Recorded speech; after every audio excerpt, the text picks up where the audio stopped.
Okay, so we're still on page 395. You know, put a stick-it note on those pages because you'll definitely want to look and spend some time with the problems on 395. They really help you with some real basics with trig functions.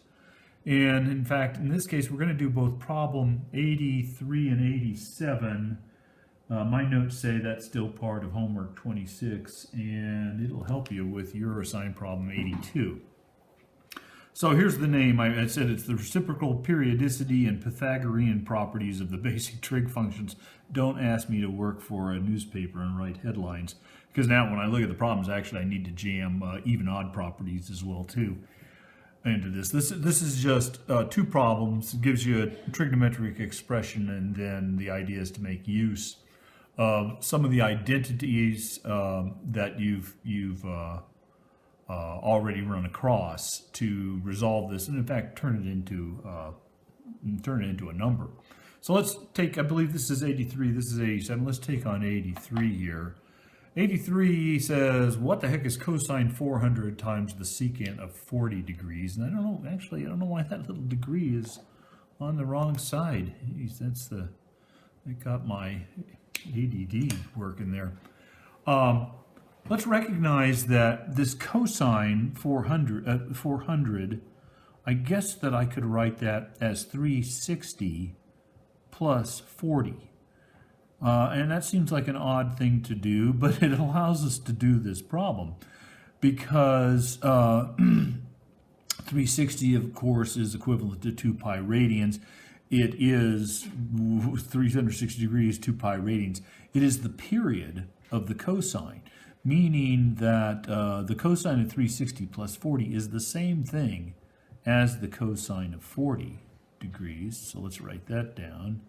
And then maybe we can resolve this thing pretty quickly, because after all, the secant is 1 over the cosine. So this thing turns out to be cosine of 40 degrees times 1 over cosine 40 degrees. And usually that's equal to 1. And we're going to call that the solution to 83. Come over here. It looks like something pretty similar.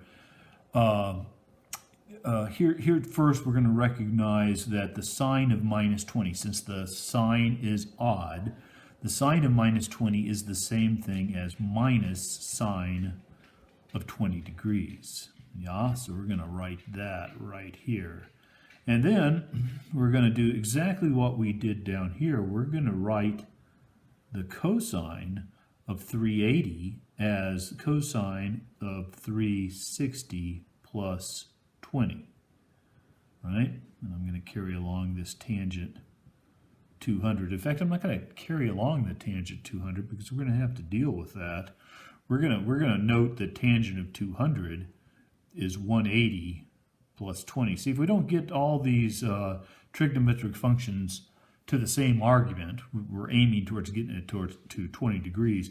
If we don't do that, we're a little bit stuck. So this should help us do it. I'm going to have to, unfortunately, I'm going to have to think about that. So let's think about what we have right now. The next step here is to say that the sine minus sine 20 all over cosine 360 plus 20. Again, 360 is a single period in the cosine, and therefore cosine of 20 is equal to cosine of 20 plus 1 period plus 360. It's equal to cosine of 20 plus 720, on and on. So I can just write this as cosine of 20 degrees. You know, every one of these videos I've got to get up and see if I'm still on the page, and I am. I'm going to stop doing that. Plus, okay, what the heck is the tangent of 180 plus 20?